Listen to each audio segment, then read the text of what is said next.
Dito na naman tayo ngayon. Title natin ay 20 facts about mission.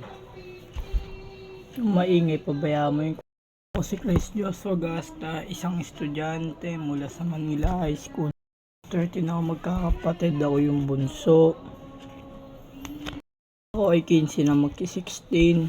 Birthday ko naman ay April 4, 2010. Lumaki ako sa Malate, Liberisa, Barangay 717.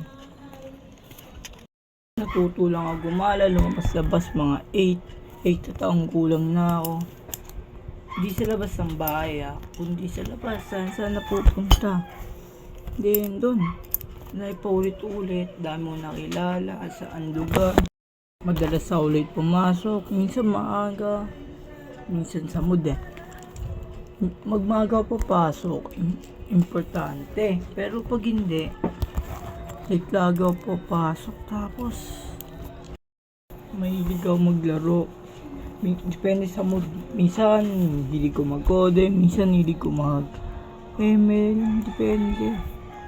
Depende sa anong bagay gusto ko. Minsan gusto ko lang manood, o minsan gusto ko maglaro.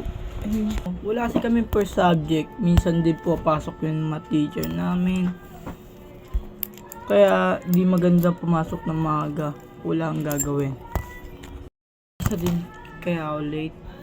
Dahil mabagal ako maligo. 1 oras ako maligo. Ikaw, ganun ka ba? Ako ganun ako. Mabisa ako kumain pero mabagal ako maligo.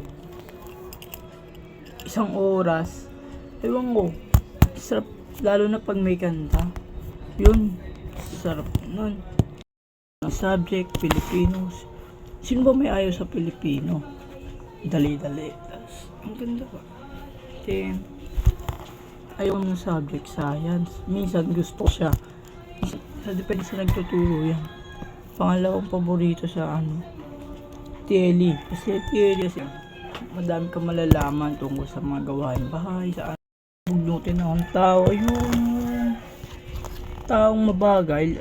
Ayaw kasi naunang umaalis. Gusto lagi yung late. Para pagpunta mo, diba, nandun na sila.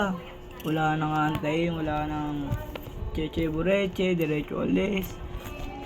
Paborito ko pagkain, sinigang, adobo, and gulay. Lahat ng ulam. Pero yung kainin, cake,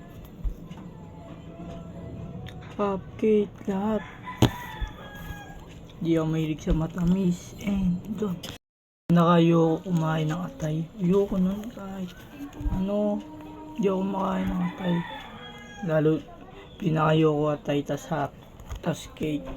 Ayoko ng mga ganong pagkain.